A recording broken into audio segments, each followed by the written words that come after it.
রবীন্দ্রনাথের শান্তিনিকেতন বাঙালিদের কিন্তু একটি খুব প্রিয় জায়গা, মন মুগ্ধ করা জায়গা শান্তিনিকেতন।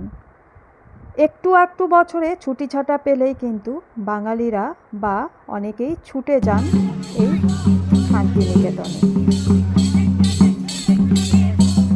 নমস্কার, কেমন আছেন সবাই? মিমির মিষ্টি আলাপে আপনাদের সবাইকে স্বাগত। এর আগের ব্লগে শেয়ার করেছিলাম আজ আমরা এসেছি বোলপুর শান্তিনিকেতনেরই একটি জায়গা, মা কঙ্কালীতলা মন্দিরে। মা কঙ্কালীতলার মন্দির দর্শন করে সেখানে একটু ঘোরাফেরা করে এবার আমরা আমাদের দ্বিতীয় ভ্রমণের জায়গার উদ্দেশ্যে রওনা দিয়ে দিলাম। আজ আমরা যেখানে যাচ্ছি আমাদের সাথে সাথে আপনাদেরকেও নিয়ে যাচ্ছি, ঠিক যেমন আজ ভোরবেলা আপনাদেরকে মা কঙ্কালীতলার মন্দিরে নিয়ে এসেছিলাম। মন্দির দর্শন আমরাও করেছিলাম, সাথে আপনাদেরকেও রেখেছিলাম দর্শন করার জন্য। আশা করছি এই জায়গাটিও আপনাদের খুবই ভালো লাগবে। এইভাবে আমরা একটা গ্রাম্য রাস্তা দিয়ে যাচ্ছি। ক্ষেত আছে, নানান রকম রঙের ফুল গাছ, কৃষ্ণচূড়া গাছ, লাল লাল কৃষ্ণচূড়া ফুল ফুটে রয়েছে, আর খেজুর গাছ রয়েছে। খুবই সুন্দর, মন মুগ্ধ করা একটি রাস্তা। এভাবে গ্রামের রাস্তা দিয়ে যেতে তো খুবই ভালো লাগে, গ্রামের পরিবেশ সবাইকেই মন মুগ্ধ করে তোলে। আর যদি সেটা হয় সকালের দৃশ্য, তাহলে তো কোনো কথাই হবে না। তো এইভাবে আমরা যাচ্ছি রাস্তা দিয়ে, আর অপেক্ষা মানে অধীর আগ্রহ যেটা বলে, কতক্ষণে পৌঁছবো। তো নানান রকমের ফুলের গাছে ফুলগুলো ধরে থাকতে দেখা কিন্তু অপূর্ব লাগছে দেখতে। হঠাৎ করেই ঘাড় ঘুরিয়ে দেখতে পেলাম ডান পাশে, যেটা আমরা পাড়া বা বসতি স্থান বলে থাকি, সেখানে একটি মন্দির। মন্দিরে ঠিক চূড়ায় বসে আছেন বাবা ভোলানাথ। দেখুন, বাবা বসে আছেন ওপরে, অনেকটা ভেতরে। আমি যতটা পেরেছি জুম করে দেখানোর চেষ্টা করলাম। তো এবার আমাদের অপেক্ষা অবসান বলতে পারেন হলো, আমরা পৌঁছে গেছি আমাদের দ্বিতীয় ভ্রমণের জায়গায়। খুব সুন্দর জায়গাটি, দেখেই দূর থেকেই দেখে মনটা তো অলরেডি মুগ্ধ হয়ে গেছে। তো এবার আস্তে আস্তে যাই, ভেতরে প্রবেশ করি। আপনারা কিন্তু ভিডিওটি শুরু থেকে শেষ অবধি অবশ্যই দেখবেন, অনুরোধ রইল। আশা করছি আপনাদের ভিডিওটি খুবই ভালো লাগবে। ভিডিওটি যদি ভালো লেগে থাকে অবশ্যই লাইক, কমেন্ট, শেয়ার কিন্তু অবশ্যই করবেন। এবার দেখুন অনেক দোকানপাট নিয়ে এভাবে আসছে, অনেক টোটো করে, গাড়ি করে। তো এই হাটটি সোনাঝুরি হাট। আমরা আজ যেখানে এসেছি আমাদের দ্বিতীয় ভ্রমণের জায়গা শান্তিনিকেতনের সোনাঝুরি হাট। অনেকেই হয়তো এখানে এসেছেন, অনেকেই হয়তো আসেন এখানে বছরে এক আধবার। আজ আমরা এসেছি, তো আমরা যা যা কিছু এখানে উপভোগ করব সবটাই আপনাদের সাথেও শেয়ার করব। আমরা এবার বাইকগুলোকে পার্ক করে নিলাম। বাইক রাখার পর এবার আমরা এক পা দুপা করে এগিয়ে চলছি হাটের ভেতরে প্রবেশ করার জন্য। দেখতেই পাচ্ছেন অনেক দোকানপাট বসে গেছে, কিন্তু আবার অনেক দোকানপাট এখনও বসেনি, তারা বসার ব্যবস্থা করছে। এভাবে গাড়ি করে তারা জিনিসপত্র নিয়ে এসেছে, তাদের দোকান এভাবে ব্যবস্থা করছে বসানোর। তো চলুন, আমরা একটু সকাল সকাল চলে এসেছি, এখনও 10টা বাজেনি, তার আগে আমরা পৌঁছে গেছি। প্রতিদিনই নাকি এখানে কিছু কিছু দোকানপাট বসে, তবে শনিবার দিন প্রচুর পরিমাণে ভিড় হয়। এই ফাঁকা জায়গাগুলো নাকি ফাঁকা থাকেই না। তখন নাকি আস্তে আস্তে যত বেলা হতে থাকে ভিড়টাও কিন্তু অনেক বেশি বাড়ে, লোকজনের জমায়েত অনেক বেশি পরিমাণে দেখা যায়। তো কিছু দূর আসার পর আমাদের নজর কেড়ে নিল এই হস্তশিল্পর দোকানটি। আমাদের তো মন মুগ্ধ করার একটা খুবই সুন্দর একটি জায়গা। কাঠের তৈরি জিনিসপত্র বা হস্তশিল্প, যে কোনো হস্তশিল্পই হোক না কেন, তার মধ্যে থেকে দেখুন সত্যিই মন কেড়ে নিয়েছে, নজর কেড়ে নিয়েছে এই দোকানটি। কাঠের চামচ থেকে শুরু করে হরেক রকমের জিনিস রয়েছে এখানে। কাঠের চিরুনি, সব থেকে যেটা মন কেড়ে নিয়েছে, এখানে দেখুন অনেক রকমের জিনিসগুলো আছে, হাতি ঘোড়া অনেক কিছুই বানানো আছে, নাইট ল্যাম্পগুলো আছে। নেম প্লেটটা কিন্তু সত্যি নজর কেড়ে নেওয়ার মতো, কিন্তু দুঃখের বিষয় আমাদের টাইটেল অনুযায়ী একটা নেম প্লেটও আমরা এখানে খুঁজে পেলাম না। ওনাকে জিজ্ঞেস করলাম, অনেক খোঁজাখুঁজি করলাম, তবে একটু আনকমন বলে আমাদের কিন্তু বাড়ির জন্য এরকম নেম প্লেট খুঁজে পেলাম না।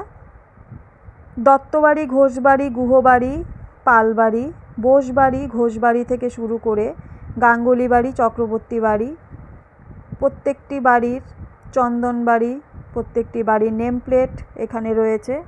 কি সুন্দর কাঠের ঘড়ি, সাথে নৌকো, কি সুন্দর একটি দুর্গা মায়ের একচালা মূর্তি এখানে কাঠের দেখুন তৈরি করা, নাইট ল্যাম্প, সব কিছু দেখে মন মুগ্ধ হয়ে গেল। আবার রওনা দিলাম। এইভাবে দেখুন অনেকেই এখনও দোকান বসানোর জন্য নিজেদের বসার জায়গাগুলো ঝাড়ু দিয়ে পরিষ্কার করে নিচ্ছে, আবার অনেক দোকান সাজাচ্ছে, এখনও পুরোপুরি সাজানো হয়নি। আমরা যতক্ষণ এখানে থাকবো চেষ্টা করব আপনাদেরকে সব কিছুই তুলে ধরার, আপনাদের সাথে শেয়ার করার। এই পাশে ব্যাগের দোকান দেখলাম একটা, দেখার পর এটা দেখুন একটা কি সুন্দর বেড কাভারের দোকান। বেড কাভারগুলো সাদার মধ্যে দেখতে কিন্তু খুবই ভালো লাগছে। প্রত্যেকটি জিনিস কিন্তু এখানে মন কেড়ে নেওয়া, মন মুগ্ধ করার মতো জিনিস। দুটো স্টিল ছবি দিলাম আমি। এই রাস্তাটা দিয়ে আমরা খাবার খাওয়ার জন্য রওনা দিয়েছি। সকাল সকাল মুড়ি আর ঘুগনি খেলাম, কারণ কোনো কিছু মানে পুরি বা যা কিছু এখানে পাওয়া যায় খেলাম না, কারণ ভোরবেলা থেকে যেহেতু আমরা উপোস ছিলাম খালি পেটে, সেই জন্য। আপনাদের দাদা যেহেতু মুড়ি খায় না, তাই ও বাধ্যতামূলক ব্রেড টোস্ট খেলো। আর এখানে দই আর রাবড়ি নিয়ে বসেছেন এই কাকা, তো ওনার সাথেও কিছু কথাবার্তা বলে আমরা দই আর রাবড়ি এখানে নিয়ে নিয়েছিলাম। আর এই পাশে সোনাঝুরি হাটের ভেতরে রিসোর্ট থেকে শুরু করে হোটেল আছে অনেক। আমরা কিন্তু এই পাশটাতে এবার চলে এলাম খাওয়া দাওয়া করে। এসে আমরা এখানে কিছু শাড়ির কালেকশন দেখা শুরু করলাম। এই দোকান থেকে প্রচুর শাড়ি নেওয়া হয়েছে, মানে আমরা নিইনি, আমাদের গ্রুপের মধ্যেই যারা আছেন বাকি তারা নিয়েছেন। তো এই কালো কালারের শাড়িটা খুবই সুন্দর, আমি একটা এরকম শাড়ি দেখছি। আর এরপরে এই রাস্তাটা দিয়ে আবার অন্য প্রান্তে চলে যাচ্ছি। পুরোটা এরিয়া জুড়ে যেহেতু হাটটা বসে, আমরা এক পাশ থেকে আরেক পাশে রওনা দিয়ে এই পাশে চলে এলাম। এই পাশেও অনেক দোকান বসেছে জিনিসপত্র নিয়ে। খুবই ভালো লাগছে কিন্তু ঘুরতে। যারা যারা এখানে এসেছেন তারা হয়তো জানেন, খুবই সুন্দর একটি জায়গা, মন কেড়ে নেওয়ার মতো, খুবই ভালো লাগে। আর সত্যি কথা বলতে এরকম একটা মানে জঙ্গলের ভেতর এরকম একটা হাট, গাছ জুড়ে ঝিঝি পোকা যেমন ডেকে যাচ্ছে, তেমন এত লোকের কথাবার্তা, এত সুন্দর, বেশ মাদলের আওয়াজ মাঝে মাঝে কানে আসছে, গানের আওয়াজ কানে আসছে। এই দেখুন কি সুন্দর ফটো ফ্রেমের দোকানটা, বুদ্ধদেব থেকে শুরু করে রবীন্দ্রনাথ ঠাকুর, শিব পার্বতী, অনেক রকমেরই ফটো ফ্রেম রয়েছে, সাথে অনেক রকম জিনিসপত্র রয়েছে দোকানটিতে। আর এইভাবে দেখুন এইখানে দেখে নিলাম হাতের কানের গলার বিভিন্ন রকম জুয়েলারি একটি দোকান, মন কেড়ে নেওয়ার মতো জিনিসপত্র রয়েছে, খুবই সুন্দর। পাশে শাড়ির দোকান, এই দেখুন এই যে অফ হোয়াইট কালারের মধ্যে ডিজাইন করা শাড়িটা, এটা আমার কাছে খুবই ভালো লাগলো। এই শাড়িটা আমি নেব, ইচ্ছে রয়েছে। আর একটা ব্ল্যাক শাড়ি। তো এখান থেকে অনেক কিছু শাড়ি টাড়ি কিনে নিলাম, নিয়ে এবার আমরা রওনা দিচ্ছি আবার আগের দিকে।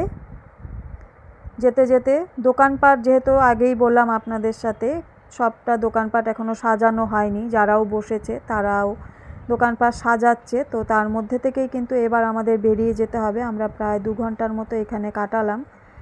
তো এইভাবে দেখুন এক একটা দোকানে কিন্তু এক একটা জিনিস মনমুগ্ধ করার মতন। এখানে কুর্তির দোকান দেখুন, কুর্তি পাঞ্জাবি থেকে শুরু করে বিভিন্ন ধরনের দোকানপাট নিয়ে বসে। এই ফাঁকা জায়গাগুলো আস্তে আস্তে হয়তো পূরণ হয়ে যাবে বেলা যত বাড়বে। এদিকে আমরা রওনা দিলাম বাড়ির উদ্দেশ্যে। যাওয়ার পথেই ওনারা এইভাবে নৃত্য পরিবেশনা করছেন। আগেও আপনাদের বলেছি, লাস্ট ব্লগে দেখিয়েছিলাম কঙ্কালীতলা মায়ের মন্দিরেও আদিবাসী সমাজের ঐতিহ্যবাহী নৃত্য ওনারা নিজেরাই মুখে গান করে মাদল বাজিয়ে পরিবেশন করছিলেন। সত্যি অসাধারণ। আর এই দেখুন আমরা বাড়ির পথে রওনা দেওয়ার সময় দেখতে পেলাম একতারার দোকান নিয়ে বসেছে, খুবই সুন্দর বিভিন্ন ধরনের একতারা রয়েছে। এবার আমরা কিন্তু বাড়ির উদ্দেশ্যে রওনা দিয়ে দিলাম। আমরা জিনিসপত্র যা যা কিনেছি সবই এইভাবে নিয়ে রওনা দিয়েছি এবার বাড়ির পথে। আশা করছি আপনাদেরও আজকের ভিডিওটি খুবই ভালো লাগলো। আরেকবার শান্তিনিকেতন আসার ইচ্ছে রইল সোনাঝুরি হাটে।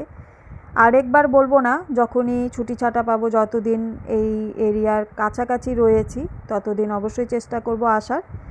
যদি আজকের ভিডিওটি ভালো লেগে থাকে অবশ্যই লাইক কমেন্ট করতে কিন্তু একদমই ভুলবেন না। আপনাদের কাছে অনুরোধ রইল চ্যানেলটিকে একটু সাবস্ক্রাইব করে পাশে থাকবেন। আর আপনাদের সাথে আবার দেখা হবে আরেকটি নতুন ভিডিওর সাথে। ততক্ষণের জন্য সবাই ভালো থাকুন, সুস্থ থাকুন, সাবধানে থাকুন। ধন্যবাদ।